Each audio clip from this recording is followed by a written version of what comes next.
About to be talking about some stuff. About to be. The doors of the Love Church are now open. Dear world, you name it, we cover it from the world of singles to the behind the scenes of the greatest movie ever filmed, called Marriage. We dig into everything from dating 101. Why won't they commit? It's complicated. I can't do it if it's the three of us. They're a good person, but I'm not attracted to them in that way. 2, they really didn't disclose who they were before I said I do. How do I do this if they can't keep a job? The bills are paid, but the bedroom is suffering. Did I marry you or did I marry your family? Because we only can take care of us. Let's open up our marriage. Why do I have to buy into your beard gang illusion? You could have told me you were down low and we could have remained friends and not married. And last but not least, did you marry me or your pastor? Have we gotten your attention yet? If so, tune in to Unique Perspectives Love Talk Radio. Thursday at 4:30 p.m. Central Standard Time. If you want to hear more of today's real issues in the world of love. The doors of the Love Church are now open. All right. Greetings, everyone, and welcome to Unique Perspectives Love Talk Radio. I'm your host, Charles Dixon, and I'm here with my co-host, Mr. Adam Ford. How are you, sir? What's up, fam? I'm doing okay today. Doing all right. Yeah. You know, we recovered. Yeah. Yes. Go ahead.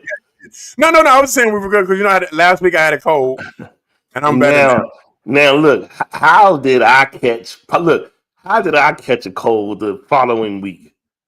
Or something. I don't know if it's sinus. I don't know what to tell you. Just disclaimer to the people. You may hear me sounding a little sick to death because a little nasally. I know, a little congested. Yeah, a little congested, but I still wanted to participate. So here it is. All right. Yeah, so I guess sir. Listen, we have certainly. It seems like this past month and a half. Seems like each week we have a bigger surprise. Things are happening in the world. Yes, they are. And so as the world turns, we now have a new president, and this is for some reason I was feeling pushing up into this whole election and everything happening. I was just feeling like, there was so much anxiety, right? It was like a lot of anxiety. You don't really know. You out and about in public, and people have their opinions, and everyone's tension is on high, right? High alert. Right. So you got to deal with all that, and then to be honest, I was a little surprised at the decision, right? I was a little surprised at first because I wasn't sure, and then when the decision comes, it has become apparent that the brothers and the sisters owe one another a long sit down. No doubt. And I only say this because and this is not even joking. I say this because sometimes it can come across like the men are oblivious, or they're selfish, or they don't care, or it's what's the word? We are misogynistic, all those different things. And so some of those situations could be true, right? Very well in some cases. Yeah. But I don't believe it's in all. And so I think, we need to have one of these town halls, if you will, where we just sit down and peel back the layers, man, so we can get to, because nobody wants, if you're a true man of your culture, whatever your culture is, if you're a true man of your culture, you certainly don't want the women of your culture at odds with you, because we are the culture, right? So you don't want someone to be, you don't want anyone feeling like you're not supportive, right? You don't have their back, because the impression I got was a lot of women felt a lot of justified ways, right? They felt some of them felt unprotected. They didn't feel safe. And look, in some cases, they didn't feel like we as, men had their back. Meaning, when I say had their back, meaning if we are the culture, then why didn't we all, whomever, wherever, why didn't we all just say, let's go and let's do a push to the top of the hill to get into the office? You understand what I'm saying? Now, granted, in all fairness, if every African American man in this world in this country chose to vote, right, in favor of of Miss Harris, that doesn't guarantee that there was going to be a victory. You know what I'm saying? That's one faction. Yeah. And now maybe that would have still spoke volumes, right? Yeah. I'm just bringing this up because it was hard to notice when you're seeing people's emotions, reactions, people's posts, and I said, this thing here hit home in a really different kind of way this time. Yeah. And I just want to make sure we as men in our culture, we don't overlook it and we kind of unpack it to realize, because it's easy to brush it off and say, oh, what you doing? You're doing too much. But too much to them could mean everything, right? Whatever that is could mean everything. And so it's for us to kind of unpack it, to be sensitive, to understand so that we get this thing right if there should be a next time. You understand what I'm saying? Yeah. So, oh God. All right. So I wasn't surprised. I was more or less disappointed. I started noticing when I was watching the election night, I started noticing the trend in terms of what direction things were headed in. And it got to the point where I was like, okay, I know where this is ending. I know exactly where this is going. And so I wasn't really surprised, but I was more or less, like I said, kind of disappointed that things turned out the way that they did. And so having, done a little bit of research and just kind of listening to some things, come to find out that, well, here's the thing. Let me just say this and just go on record as to saying this. So Vice President Harris, she only had 107 days for her campaign,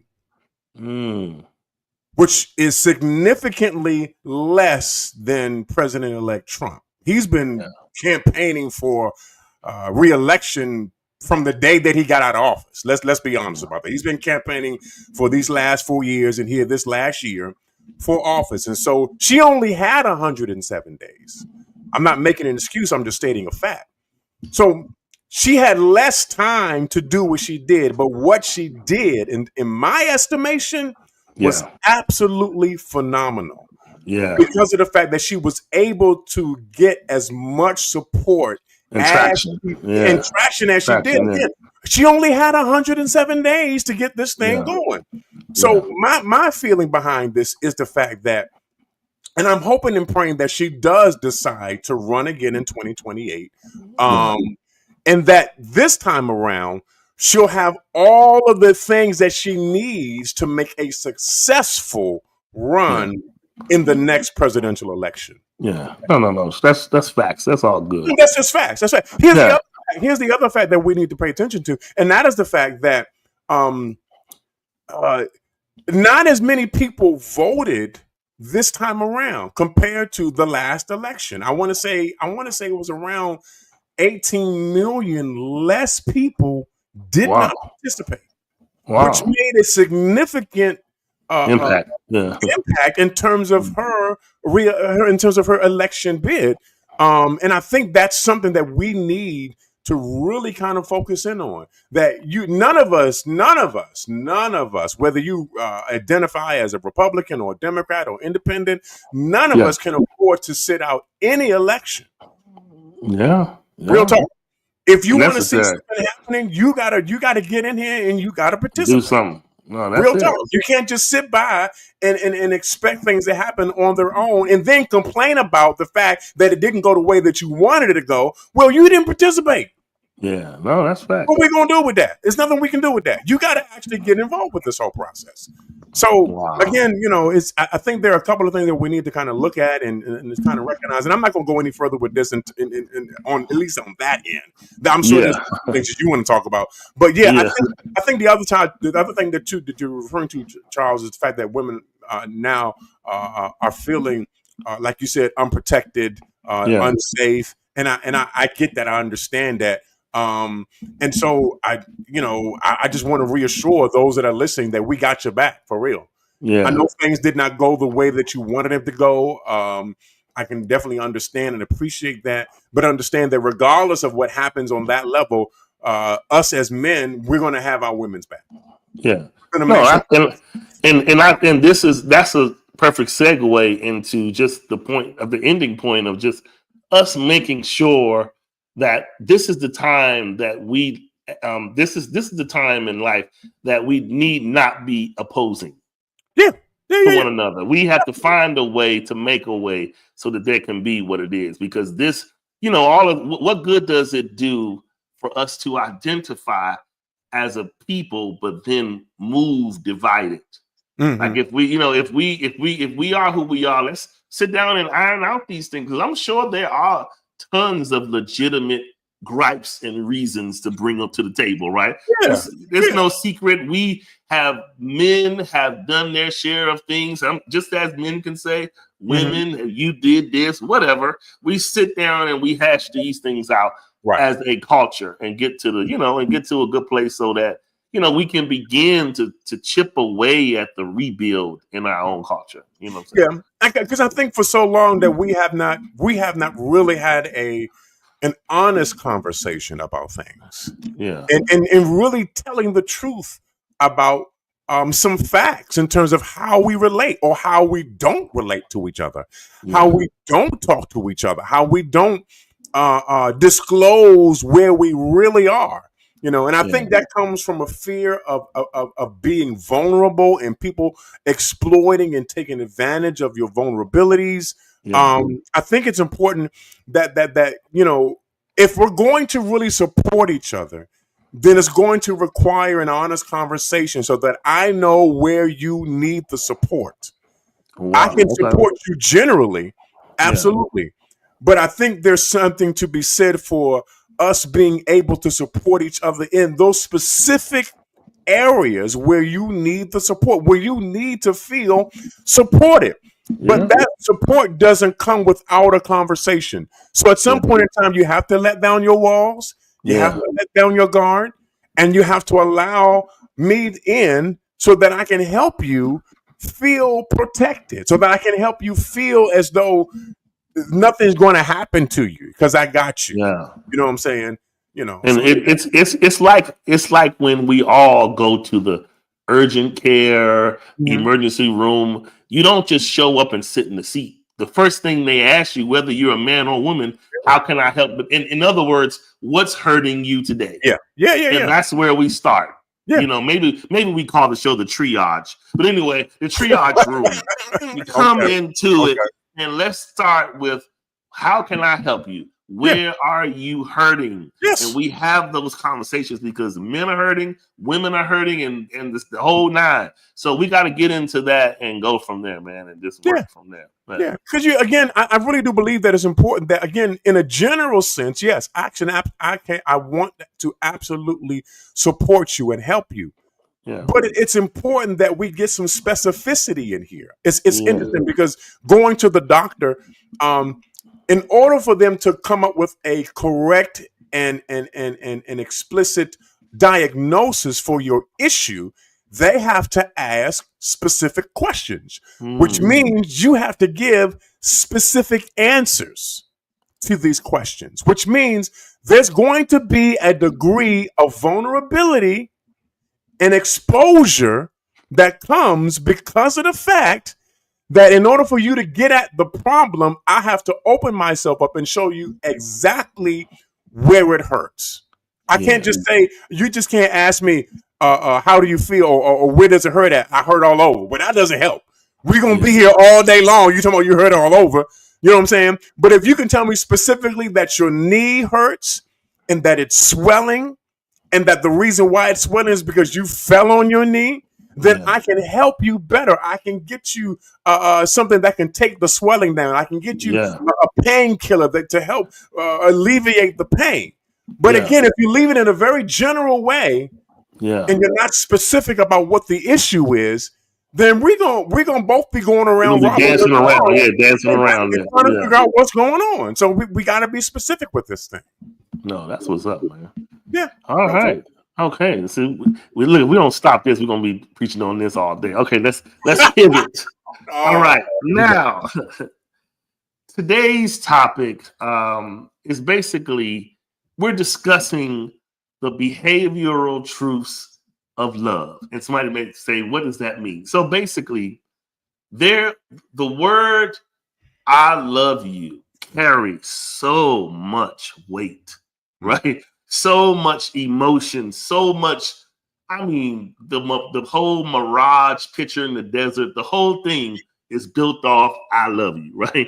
And so the thing is, I love you is neutralizing so many people.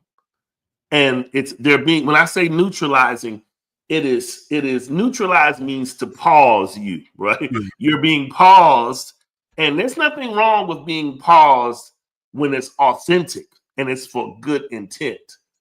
But when you're misusing the word because you have ill intent, it not only pauses you, it redirects you, and it can just throw off your whole trajectory of what you were in it for in the whole point of it, and you'll find yourself in the end devastated.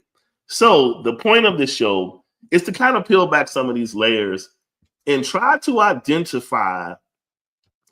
I know everything's different for everybody, and everybody's approach is different because everybody's desires are differently. Right. But there are some key components that I feel that are like the core attributes of love. You know what I'm saying? That we can kind of peel back and kind of see what these things look like, because heck, the word, like you said, that word love is being thrown around at light speed. And folks are taking that and running on and saying, that person loves me. Or the man is saying, yeah, she told me she loved me. And no, in some cases, it is not what you think. And the thing of the sad part of it, though, is we really don't. Some of us want to experience it so bad that we don't take the time to stop and just look at what's happening and say to yourself, these things that are happening are very much the opposite of I love you. But because we want to be loved, we embrace it anyway. You understand what I'm saying? And so that's why we having this thing, because I just think that whole love you conversation, it has derailed so many lives over the years. And heck, it is the reason for most of the divide we talked about not too long ago. Because people have set out to promise one this, and I'm gonna promise you this, or this is what we're gonna do, and I believe this is our future, or I love you, and me and our kid gonna do this. And when these things break, and when they become discovered as less than disingenuous, now we got a problem. You know what I'm saying? And now folks are mad, on fire, as we say today, bitter, and can't move on with your life because we deal with all that kind of stuff like that. Right. Yeah. So I love you. Yeah. So let's do this. I love you. And, those are those are very interesting words to say to somebody else. And I, for one, personally, on a very personal level, I don't take these words lightly, because for me, they are significant words. Especially if you have grown up in a household where that's not readily expressed. You grew up in a household where they don't say it on a regular basis. You're dealing with family members who may have some emotional handicaps, which prohibits them from being able to express it in a verbal way. I love you. And so whenever I say it, it's almost, I don't want to make it I'll put it on a sacred level, but it is kind of a sacred thing, because when I say it, I mean it. Yeah. You know what I'm saying? And when I say it, it has power behind it. When I say it, there's an impact, not only for the person who I say it to, but that the fact that I said it out of my mouth, I'm expressing how I feel I'm allowing you to see and hear the sentiments of my heart. Okay. Yeah. And I'm bringing you closer when I say it. I know sometimes, particularly, I was going to say something, but I'm not going to say it. But I know sometimes we have a tendency nowadays to say, I love you almost like every minute of every day. Yeah. At the close, at the start. Right. When you're eating dinner, you're brushing your hair, you're going downstairs, you're walking out the door, or whatever it is. I'm the kind of person I can express it, but when I say it, I need it to have significance. It's like nowadays when we say I love you, it's like saying hi or bye. Yeah. No. I needed to have some weight when I say it. You know what I'm saying? And so often, sometimes I'll find myself, not that I don't say it back, but I'm like, I need this to be a little bit more than what it is. This I love you feels a little flimsy. It feels a little light. It's feeling a little light up in this I love you. You know what I'm saying? And so I needed to have it ought to have some weight when it's said. It ought to impact you every time you hear it. And that's how I deal with it. That's my own personal philosophy. I'm not talking about nobody else. I'm just talking about me, that when I say it, it needs to hit. You know what I'm saying? It hits me and it hits you. Here is the risk of that, and that's good. The risk of that is there are a lot of scenarios where, now this is where it make it a little hairy. Okay. There are a lot of scenarios where one person or the other may say, you know what, I love you. No harm, no foul, right? In your profession. Yeah. But it's important to remember it's your profession. Right. It doesn't necessarily mean the person is where you are, right? And so what ends up happening is, let's just say, now here's an honest thing that happens. People will say, I love you. And the person will be like, oh, I love you. And then the people be like, that don't sound right. That's because you initiated it. You can't push that on people. And that's a lot of the things that we do, in which it's almost like, because it's impossible to think we can measure someone's love in parallel with ours to make sure at every stop it's tracking the same. We live different lives. We feel and think differently. So things are going to hit and affect us differently. You know what I'm saying? And so we have to be fair. It's like, I've been the kind of person is, if I'm feeling away, I'm going to tell you that, and I'm going to throw it in the ether and leave it there. If you reciprocate, fine, but I'm not going to chastise you if you don't feel the same or say something back to me. Right. And I think that's where we go wrong. Something else I had saw earlier, I want to say maybe it was Trish, where she was talking about how, and this is a good point that she said how the words should be followed up with action. Yeah, she did say follow your words with action. With action, yes, that's great. But we also got to remember this one thing. A deceiver can be committed to his deception.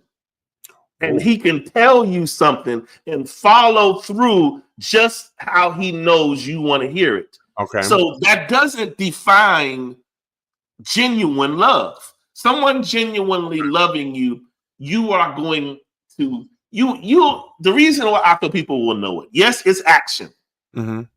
But when someone is loving you, you don't feel threatened. You don't feel like maybe they're a flight risk. You don't feel that insecurity around your whole your commitment. Your commitment feels solid, whether you are imperfect beings or not. You feel solid. And so it's just a thing that you just can't really explain. It's just like you feel like this person's solid with me. They got me, good, bad, or indifferent. As we say in the streets, 10 toes down, they got you, right? So fine. But it's important to focus on the reciprocation of love. When you get stuck on what one person is doing or one person is not doing enough of, you're not loving enough yourself. Okay. It's supposed to be a reciprocal thing constantly happen. I'm doing something for you. I took Adam's things to the cleaners and he didn't even know it. While Adam's saying, man, I made reservations for Saturday at our favorite restaurant and she didn't even know it.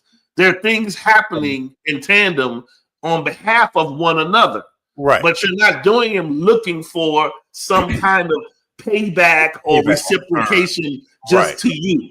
It has to be something that's free will. Like, we don't want love to be free will, and that's the best way. To me, I want a love that's not coming with any other price tags, any other favors returned back. Just give me the raw free will. I don't need all of the stuff where you feel like I got to do something this in return, because to me, that feels like an exchange, not love. You understand what I'm saying? No, you're right. And it's funny because now you have to kind of like, you really have to be discerning in order to be able to differentiate the disingenuine from the genuine. Yeah. It's a fine line, man. And I'm sitting there thinking to myself in my own relationships, how did I know that it was authentic? How did I know that this was real? And the only thing I can tell you, I mean, so you have certain actions that kind of come through. And I think as human beings, we all have a level of discernment. We all have a level of being able to detect whether somebody is being honest or dishonest with us. And I think it's important that we lean into that, so that way we're not deceived, we're not tricked. You know what I'm saying? But so my point in saying that is, you know, with the words and the actions, I have to be like, I'm feeling this thing.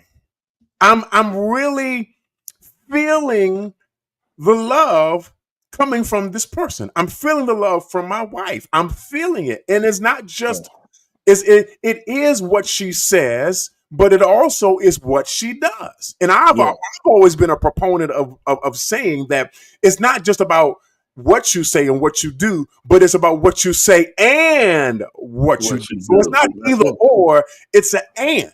You're adding them together.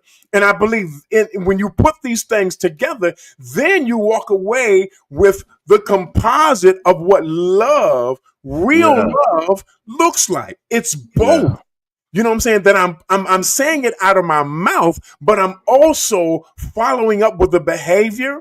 I'm following up with the actions. I'm following up with the disposition. I'm following up with the mental thoughts. I'm following up with the emotions. I'm following up with all of that, so that you know and that you understand that the love that I have for you is real.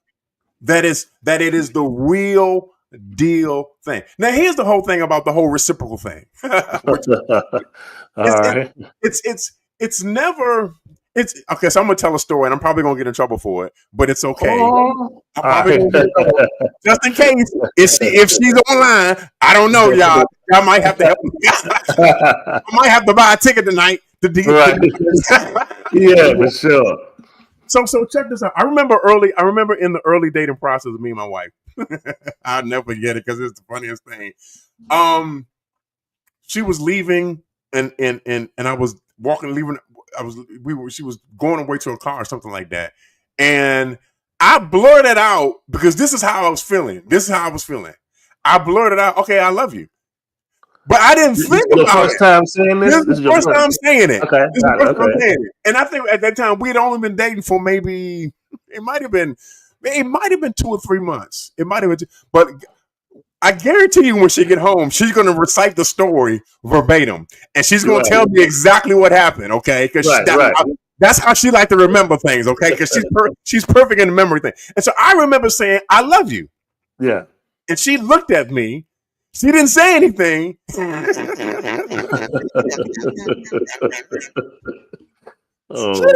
nothing. She didn't respond. And I was thinking to myself, ooh, I said it too soon. She not there yet. But I knew in me what was in me. Yeah. I knew at that early stage of us getting to know each other, I already knew where we were going. Now, again, I said it, and I was like, "Uh-oh, it's and you gotta own it. You gotta own it. This is you're making a great point, because a lot of people feel as though, now they may not say this outwardly, but what they're thinking is, okay, I'm ready to tell Adam how I feel. So let me go ahead and say it. And there's nothing wrong with it. Right. But as I say, you can't measure that the other person is where you are. Exactly. And I knew she wasn't there yet. I knew she wasn't there yet. I knew, but because I knew I had said it, and it kind of like slipped out of my mouth at the time. She looking at me, and I'm like, okay, well, see you later. Bye. So listen, here is the other flip side to that. Yeah. Used in the wrong way. Sometimes we say this to it's like a weapon, and we say because whether the other person feels the same way or not, the average person that's with you in a relationship or dating you exclusively, or whatever, it's going to give them a level of pause. They're going to stop and say, Adam said that he. They're going to go have dinner with their girlfriends, and they're going to discuss it. The men are going to discuss it with his friends. She told me she loved me today. Now, even if you didn't respond back, it's still going to make you think about it. And then before you know it, like most of us do, I love you too. And you may not even be there 100. But you say it because it feels right, and you don't want to leave the other person hanging. Right. So it's kind of like, let me get along until we actually go along. I mean, I'll go along until we actually get along with the love thing. Okay. So, and I'm only saying that to say, in some cases, if somebody had ill intent, like when you were speaking about saying, hey, I love you. And it's a way of saying, all right, you trapped now, so hurry up and love me back. Right. You get my drill. And it should, like I said, that's why I said it should be a free will thing. And when we profess it, be bold enough to be ready for whatever. Yeah. Because it's nothing wrong with professing it, but don't get mad if it don't mirror back the way you want it. You exactly. And I think if let's have a grown up moment. Let's have a grown up moment. Right now. Let's have a grown up moment right now. I think if you are a mature person, in a relationship, and you understand yourself and you're comfortable with you, and you understand your person, and you say, I love you. Here's the thing with the I love you, at least for me. Again, this is my own personal philosophy. Just like Charles said, if I say it, I mean it. Yeah. My I love you is not contingent on you saying I love you back to me. It's never about what you're going to do for me, but it's about what I'm going to do for you, because I love you. Yeah. So for me, again, my own personal philosophy, I'm coming at it that I'm going to say it and I'm going to show it, because for me, I'm just want to demonstrate to you, this is how I feel. Now, you may feel differently, and you are absolutely free to be able to feel differently. What's the point in being in a relationship with somebody if you want to manipulate how they feel and make them feel how you want them to feel?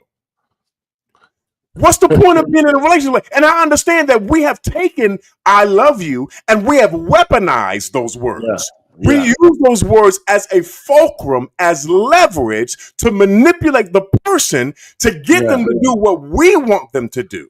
But that's not real love. Real love is, I love you regardless of whether you say it back to me or not. Yeah. I love you will give it to you free of charge, because that's how I feel. I love you. Now, if you give it back, I'm cool with that. Absolutely. We are good in the hood.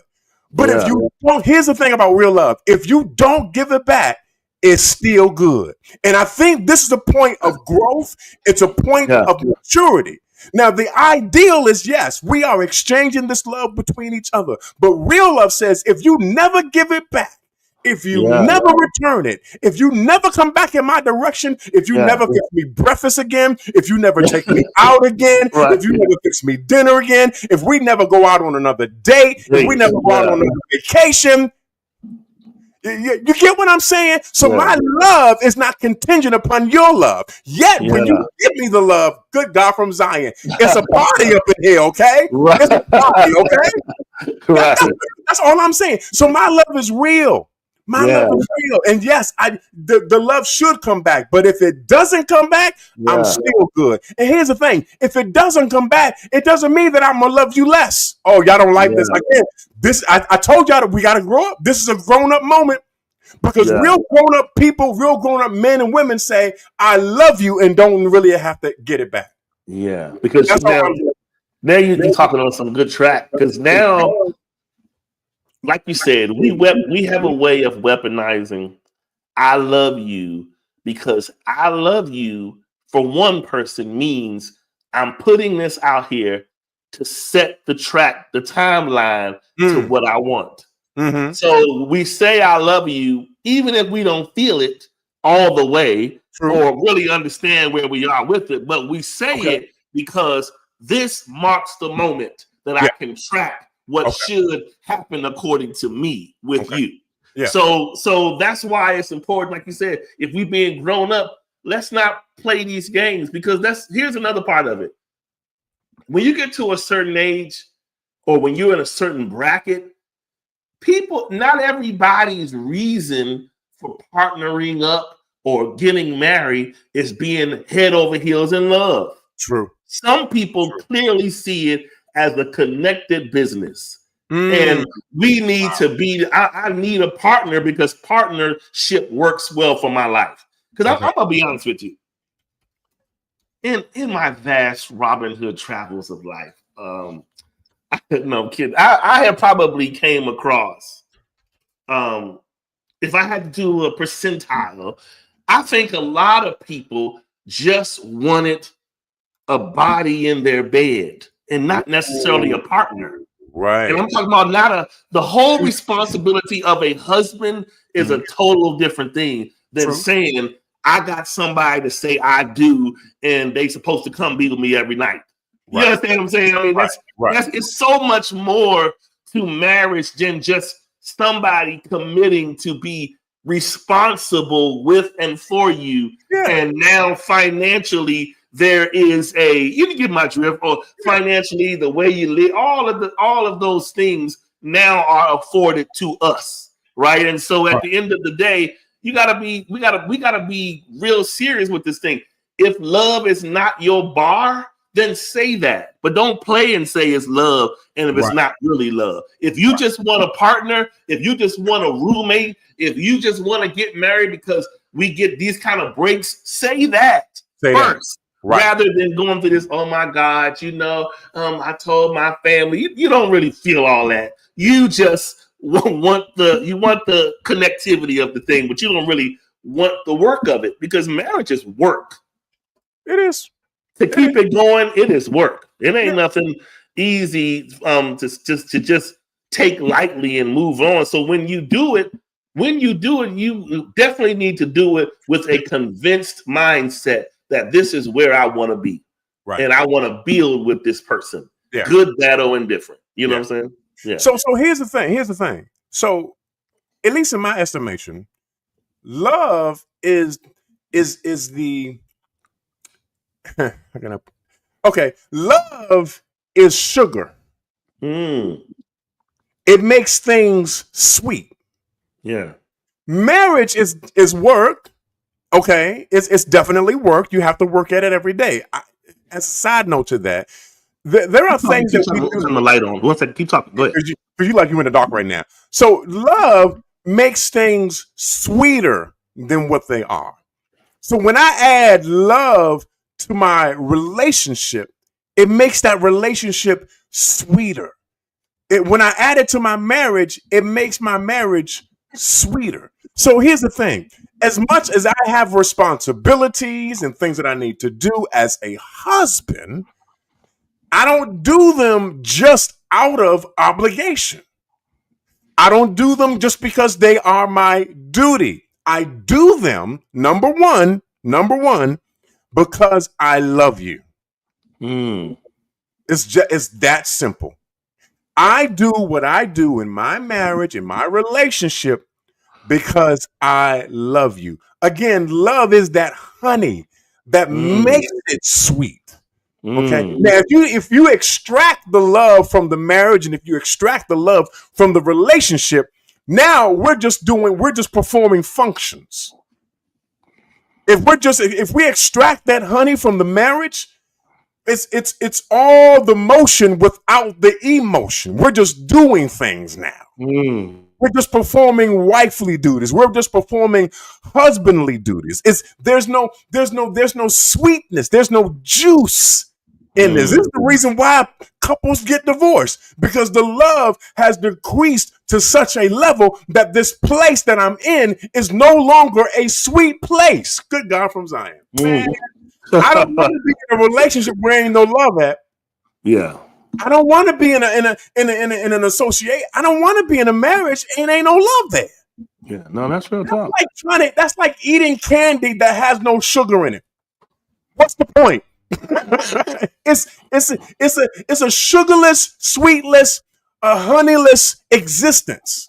We need that sweetness. We need that honey in our marriage to make things good, to make it enjoyable. Your relationships ought to be enjoyable. They shouldn't be drudgery. You know what adds the enjoyability to your marriage and to your relationship? Love. Love does this. Okay. And I think once we understand that, we'll be able to realize, okay, I need to add a little sweetness to this. I need to make this a little more enjoyable than what it is, because I'm telling you, I enjoy my wife each and every day. And I'm not talking about sex. I'm talking about being able to be in her presence and she be in my presence, and we just enjoy each other. You know why? Yeah. Because there is love there. There's absolute love there. And it makes a difference in terms of how you relate to one another. Wow. Somebody's ready to preach tonight. All right, so let's turn. Since you want to get me to preach, let me just add this. Let me just add this last. Go ahead. We often say that marriage is work, and it is. Marriage is work. Relationships are work. But there's a thing known as muscle memory. That the more you do it, the more your muscles become accustomed to what you're doing. To the point where now you're not even thinking about it.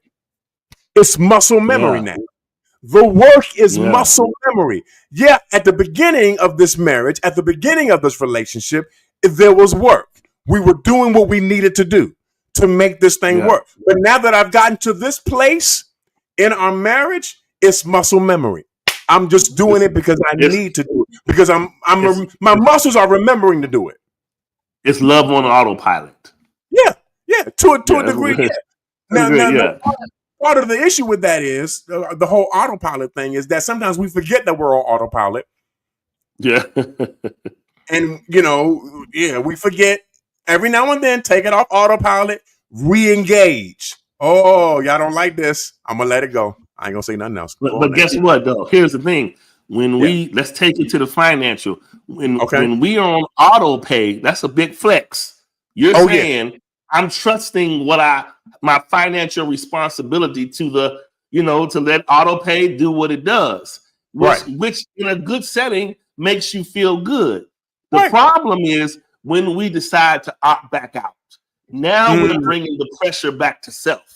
So when we're keeping love on autopilot, it's really a big flex because when love is on autopilot, it causes you to come higher and not become complacent. When you go to say, you know what, I'm tired of autopilot. Let me go ahead and do this manually, right? And now you're peeling back those layers that you built because of a particular moment of how you feel in a way. Sometimes we feel a way and we don't want the autopilot to continue.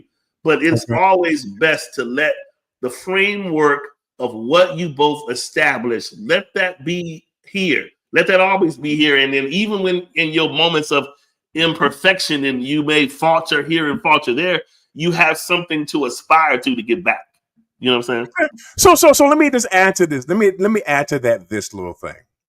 Now, for me, from a financial perspective, I do budgets on a weekly, bi-weekly, monthly basis. I do budgets because I just like to be engaged in terms of what I'm doing, how much I'm spending, what's coming in, what's going out, making sure that I can pay stuff on time, taking advantage of due dates, making sure that I have the right amount of money in the account so that nothing, goes crazy or whatever like that. I can do it on auto pay. I can put it on auto pay, but I want to remain engaged because I want to know what's happening.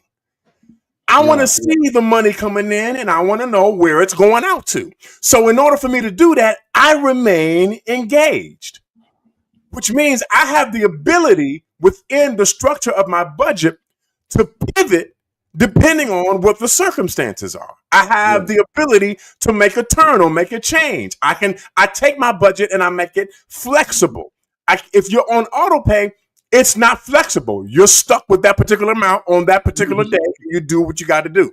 That's it. So for me, I want to remain engaged. Okay, let's apply that to our relationships. Yes, you can absolutely put your relationship on autopilot.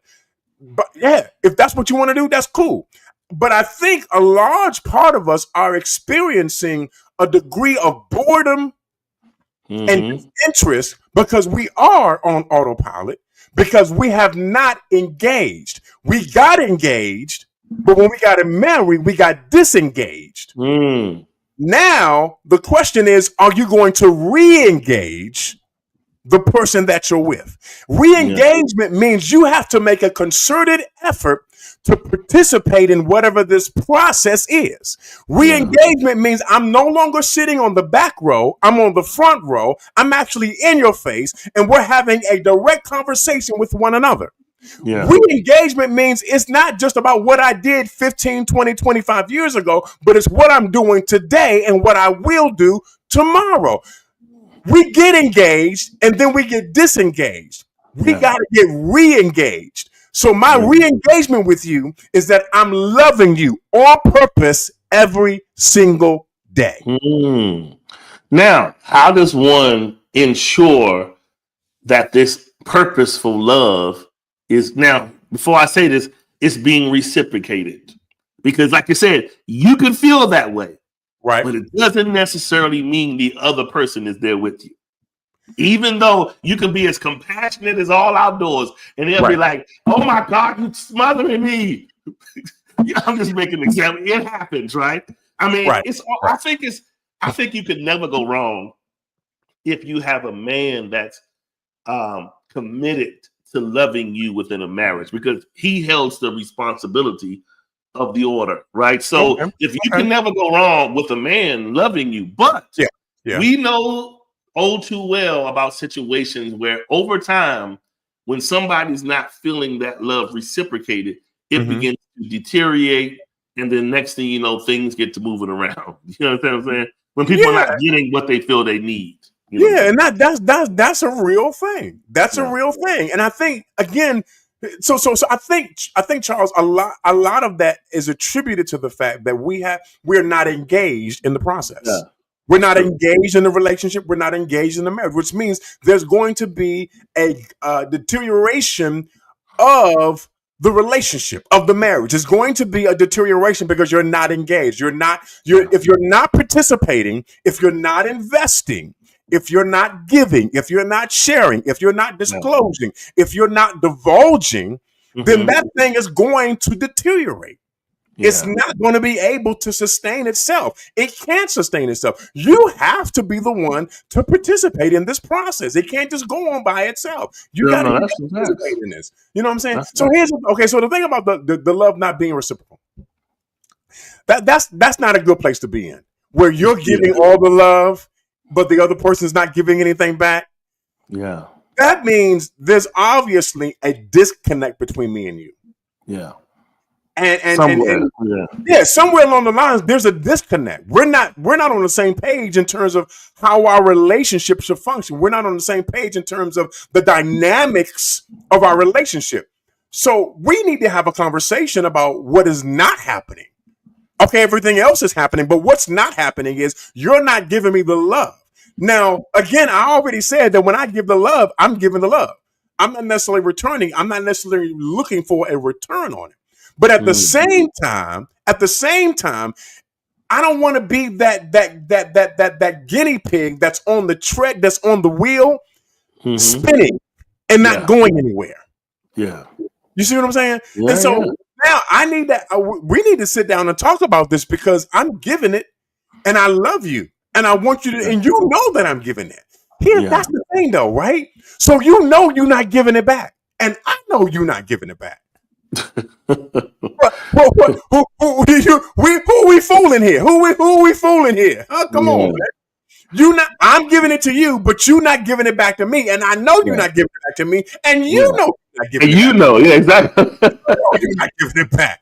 It's not a mystery. So that means we have to have a conversation. We got to be honest about this. We got to be upfront about this. What is going on? And when you engage in this conversation, you got to be open to have reciprocal dialogue. A lot of people start conversations, but they get an attitude when your response does not come back the way they expect it to.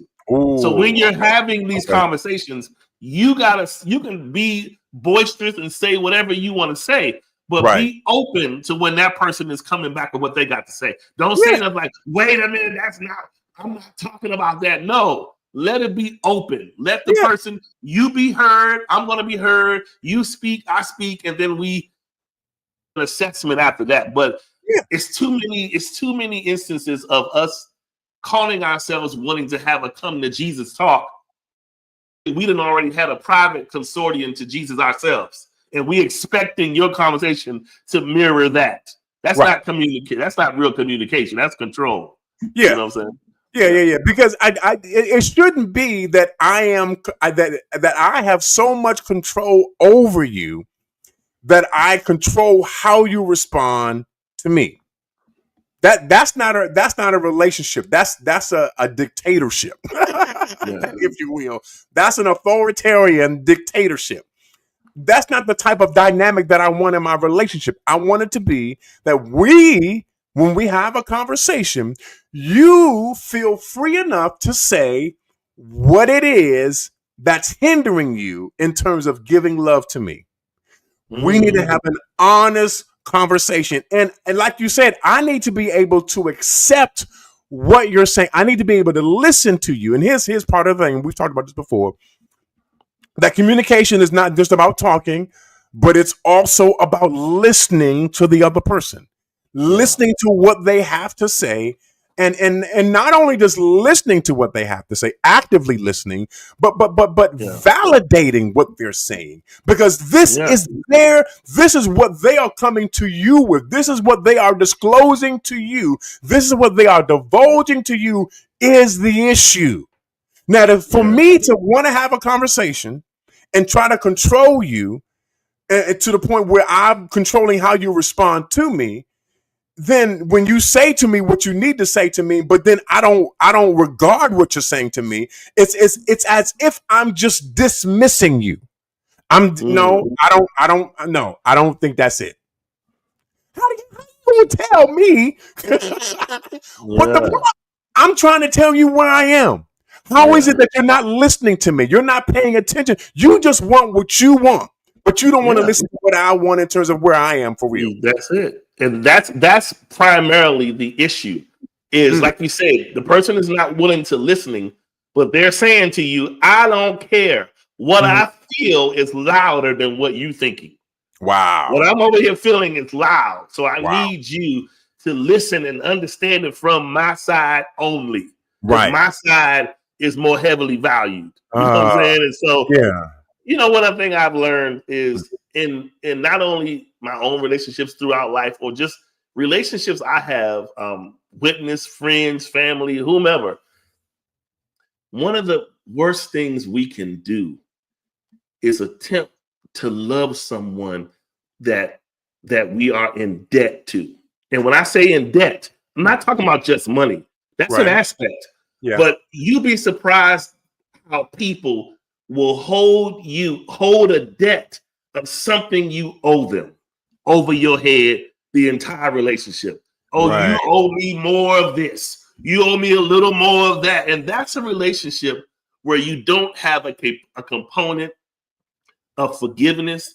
You don't have a component of real understanding, and you lack growth. It's like at some point you have the discussion and you talk about what it is, what offended you, what you thought, and you come to a resolution and say, well, how about this? Do you think you'll be okay if we suggested instituting this? Will that make things, will that make you feel less resentful? And then when you're done, let's move on.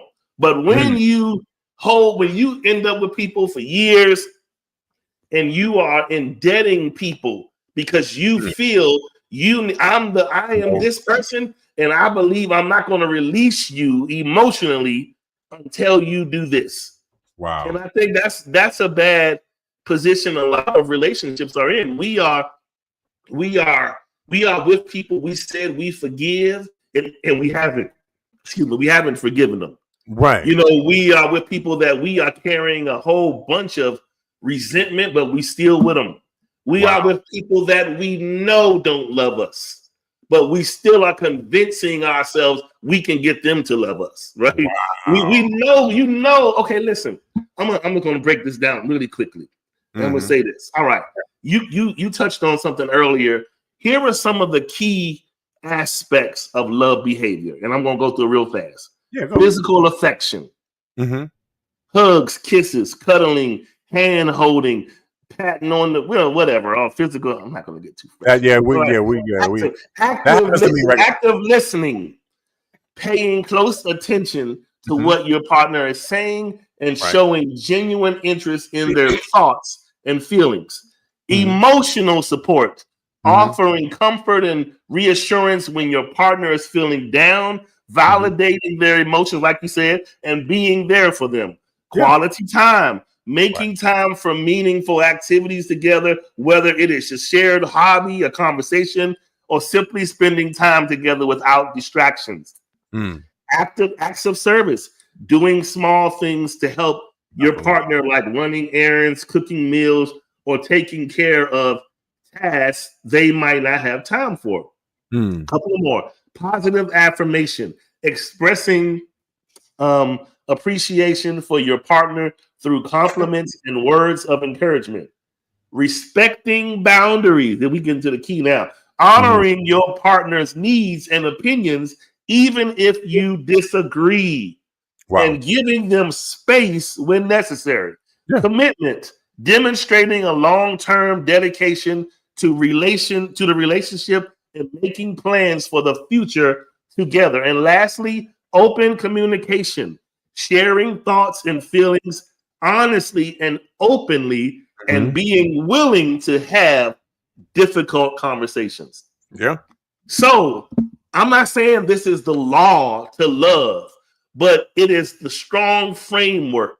And so everybody can reference what they've heard and measure it to where you are.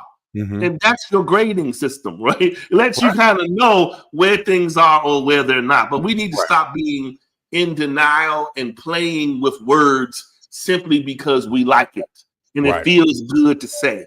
Because when you get into that whole love rhetoric, it gets serious, and you'll be surprised. You'll be thinking something is a joke, and somebody half ready to kill you because you playing with their emotions. Right. So this is the day we live in, where we see all of these things on social media where people are crashing out because somebody told them they love you. I saw this thing the other day. This broke my heart. Listen, you know, I like modern and contemporary homes and all this kind of stuff. I saw this thing on social media. This was a bad house that this guy had. This lady was walking around. She said, "Come outside, Darius. Come outside." This woman had a golf club and started busting his house windows, his car window, any level that she could reach. If she could reach it, she busted it. Busted his car. He went all the way around and then opened up his door I said, oh, we bold today. She wasn't even his wife. But you gonna open the man's door and go in there and busting his vases and tearing. I said, oh, this is what I mean when I say we can't play this love game. Man, it is for real, and we out here telling folks one thing, and we are not living up to it. So it's time to be honest. If I don't have that with you, it's time to just be honest. I know it feels good, but what you are saying, I don't feel. Right. What you are saying, you do this, I don't feel. Because love moves. It's a move. It'll move you to emotion. It'll move you to affection. It'll move you to generosity, intimacy, all those things. So when you are not moved, you need to assess what's happening. Wow. I'm not being moved. So is this really love, or are we lying to ourselves? Together, yeah. You gotta say that, yeah. Right. So you said something earlier, and I want to dig into it just real quick. You said something to the effect of trying to get somebody to love you that you love. Yeah. I find that is so paradoxical, and it's a futile effort, because if they don't love you on their own, there's nothing you can do to get them to love you. Wow. That's wasted effort. Why would you waste your time, your energy, your resources trying to get somebody who doesn't love you to love you? Wow. That is so crazy to me, man. Yeah. But here's the thing, though, Charles. A lot of us are in relationships like that. Yes, and marriages. Yeah. So, but that's largely because we feel about some of the problem is with our misguided opinions of ourselves. That's why even the word says you shouldn't think highly of yourself than you ought to. Yeah, more highly. We pedestalize ourselves, and we feel as though when we get into these relationships, you are going to handle me this way because I am this, and I need to be treated like this. The only thing that needs to be treated like that is your self-love for yourself first. Then we can build this thing along, but the other person is not responsible for standing up what should be in you already. That person should be complimenting that, not coming in there and trying to, I can't recreate you. This isn't the $6 million man, and I can make you over again. You gotta come built the way you need to be built. Yeah. You know what I'm saying? And then we work together to make this thing beautiful. But a lot of us, we have these expectations of how somebody is supposed to do something for us, and we're not even offering a minimal of that ourselves to the person. Wow. We're being selfish, but we want you to do it all. I mean, lay it all out there, but I'm gonna give you minimum, right? Yeah. Love runs off of the fuel of reciprocation. If you don't reciprocate, we gonna get on E. The gas light gonna come on, and eventually we're gonna putter and stop. Wow. Period. It's like, so don't run off of it. Just don't run off of magic. I'm not going to just keep loving you because you think I should. There needs to be reciprocation. Yeah. I would agree. Yeah. Because I love you because I want to love you, and I'm not expecting it in return. But in order for this love to be sustained, there has to be something that comes back in my direction. And you're right, because you can't continue to do this. You can't continue to give out and give out and give out and give out and give out and give out and give out with no return on that. Now, as much as I love you, if this love doesn't come back, then what are we doing? What are we doing? Because after a while, you're gonna. Oh, let's get into it. We gotta help out our brother Bruce. I think he's getting beat up in the comments. Okay, so Bruce. No, I'm kidding, Bruce. Bruce says, what if their feelings are just not sensible? And so here's the thing. Yes, people can feel a way about a comment, right? They can feel a way about these kind of comments. But it's how somebody, I always say, don't get mad. And I'm not saying anyone is mad at Bruce. I'm just making an example. Don't get mad at a person's genuine feelings. Right. It is how they see It's how they feel. It's Yeah. how they feel. And How the they feel. problem becomes when we need you to feel the way we think you should feel. And here's the sad part about it. And most times, we want you to feel a way that mirrors feelings of the past that still didn't render any success. Wow. Nothing came of that comparison or that thing that you want me to be like and feel like, did it? So why not be open to something new? I'm not the ex-husband. I'm not the child's father. I'm not the ex-boyfriend. He ain't you're not his ex-wife, whatever, and goes on and on. But we gotta stop trying to clone people and hold them responsible. We're dating the next person, but we are emotionally trying to clone them into a behavior that's comfortable for us. And that negates love in itself. The action of love is you being open to rediscovery of you and them.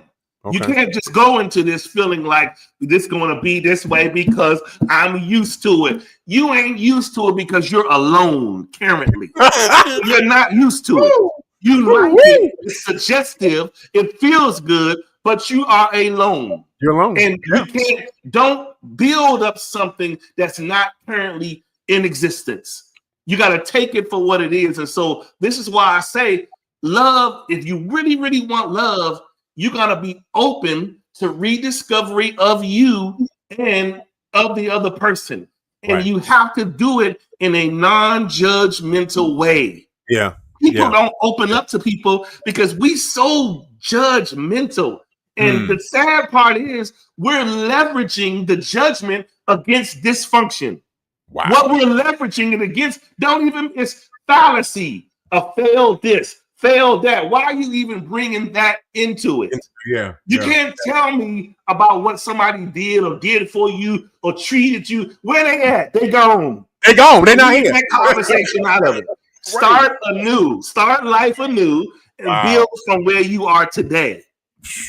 We don't want to do that, but that's what it is. We quick to get in our feelings about any little idiosyncrasy of what you say. You didn't say that right. You twisted it. Hold on. Cut all that out. Yeah. You're not going to get anywhere in your feelings, man or woman. You're not going to get nowhere in your feelings. Yes, we all have them. Men getting their feelings, women getting theirs. But you can't tarry there long. You got to get there. Feel it, feel away, be honest, express it. But if you stay in your feelings, the relationship or the marriage is not going anywhere. Because now when you're in your feelings, somebody is lying now. Somebody's being disingenuous. Somebody is being resentment, and it's not carrying forward. We just want to be stuck.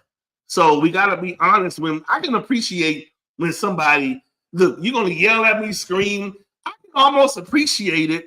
Because you're saying what you want to say and you're getting it out. The problem I have is, okay, all right, you ain't saying nothing to me, but you doing a whole lot of action that's apart from me. And we're not building in that environment. Now we are separating. So as long as the person is making the noise, you may not like it. But if they're making the noise is on behalf of you. The problem you had was when the noise stops. Got it. When the noise stops, you need to say to yourself, yeah, this is not what I thought. And just confirmation, we don't have it because we are not connecting. And it's just not sticking. You got to be honest with yourself because if it's the right kind of stuff, it's going to stick. If it's not, it's going to fall off. Yeah. So that's it. Wow. Yeah. Okay. Well, I'm supposed to be sick today. You know, don't look like it. Don't sound like it. Not to be sick. Don't sound like it to me. You sound like you fine. No, like you good. No, man. It's like no. This is good stuff, though, man. I appreciate these kind of things, but this is why I'm saying we got to be honest with ourselves when it comes to these things, because, like I said, like they used to tell us in school, there is no stupid or bad question. If you don't know, you don't know. So in a relationship, when somebody is asking, and from their perspective is that. And so in the comment that Bruce used, He said, what if it's not sensible? Mm-hmm. That's his perspective of the person claiming the love. Right. And he's probably saying it from experience. Okay. And I'm going to tell you this. There is a fine line between showing a person love and showing a person how much you don't love you. It's a fine line, because some actions we take are clear indicative. Man, she $100 grand in my life. She loved me, or he loves me, period. And then there are some actions that we take. Wow, this person is foolish. I would have never did that. Just making an example. And now we saying to ourselves, you got some low self-esteem. Because I understand that you're saying you love me, but these actions you're taking right now are showing that you don't love yourself. Right. So you got to check them things. It's okay to love and go hard and go hard in the paint, but you never can go hard in the paint and lose yourself in the process. Okay. Got it. That's all. Yeah. All right. Yeah. All right. Well, we appreciate you all tuning in on tonight to Unique Perspectives. Hey, Adam, thank you for preaching so hard, your heart out tonight. I really, you know what it is? I didn't do that. That was you, bro. To be honest, y'all, I was honestly halfway going to cancel the show because I was really sick these past couple of days. But I said, you know what? I love doing it. I'm committed to it. So let's. And, you know, I want to keep the synergy going. So but I'm glad that you were able. Sometimes when we're in our imbalanced place, we need the other person to carry it. So I appreciate it, sir. Keep reaching. Oh, you was on fire, bro. You had. I don't even know why I'm here. No, man. We just show up today. We got to stop, man. You know what it is? Love, I just keep saying this, and I'm going to let y'all go. But I keep saying we need to get love in check. Because love is destroying, that concept and notion of love is destroying so many people and keeping them stuck. They can't even, people have been divorced, broke up with, parental relationships severed, and one person in that party is still stuck, even in a new relationship. Even in a new marriage, even with another child, mother or father, you stuck because you have the inability to release what had happened. It did not work, and I know it bothers all of us. It hurts, but you gotta learn to properly disengage and dismount your emotions. If you can't, they're gonna carry you wherever you're gonna be with a new man or woman. Still loving this person. Still mess. You only one visit or phone call, text messages, email, DM away from cheating on a new person because you haven't released what you were bitter about. Right. You know what I'm saying? So yeah. Real talk, man. Yeah. So that's that. That's right. You feel you free now? You feel better now? Now you released it all. Now I'm gonna go for a walk. I can break it. Anyway, all right, all right, y'all. Much love. See you here soon. I guess you know. Yeah. Well, I don't know how good you feeling. It's up to you, bro. All right, I'm gonna go ahead. Okay, let's do it. I know you are. All right, let's do it.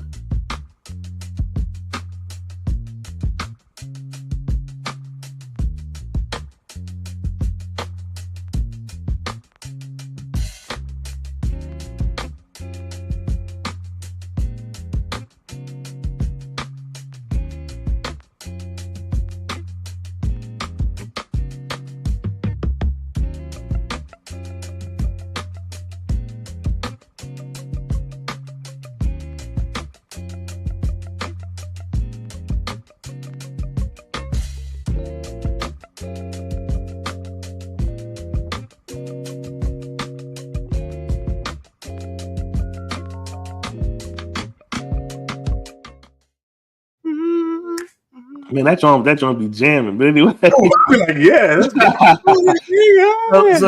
So listen, real quick before we get on out of here, I'm going to go back to what I was raised on for just a quick second.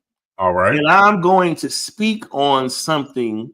I'm gonna speak on a passage that well defines from, and just we taking it back in the beginning of time of the concept of what love is. Now, mind you, the words in this are there.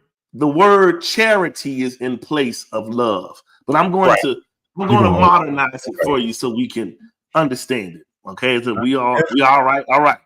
Number one, it says, this is in, by the way, if you guys, you ever want to read it yourselves, it's in 1 Corinthians chapter 13. You know this, Mr. Ford.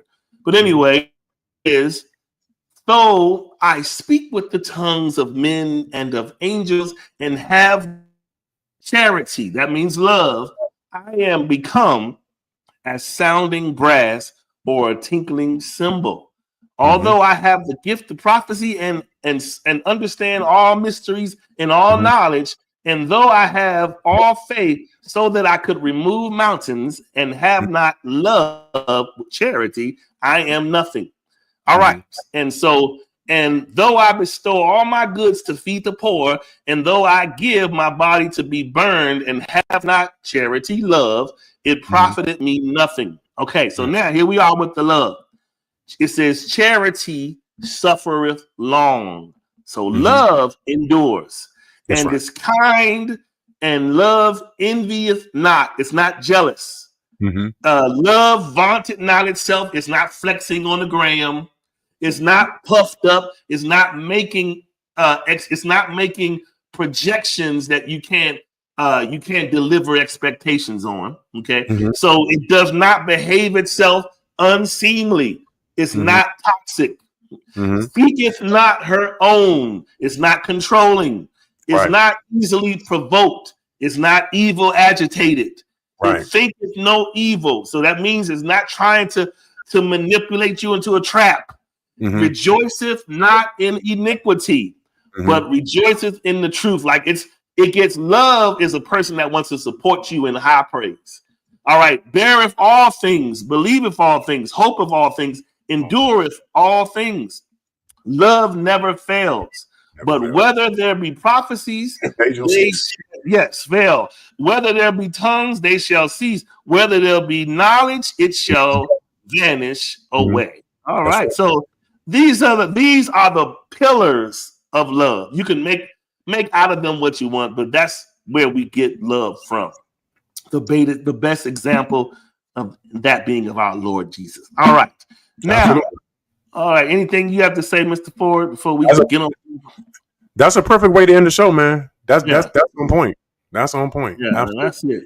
Good. We can stop fussing about what love is and what this and this, and at the end of the day, just check and see what you're really working with, and that's that.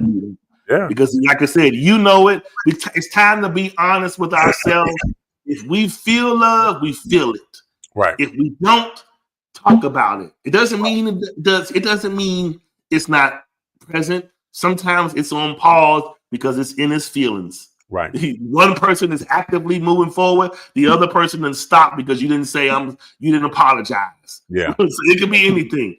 So check those levers of your love to just see whether or not it's real or not, because none of us have time to waste. Right. We got to get to our appointed post so we can be the people we need to be in one another's lives, so we can grow to get to the destinations in our purposes. And that's all. We'll talk. All right, y'all. Much love, and until next week, 4:30 Central Standard Time, we shall see you guys again. God bless. All right.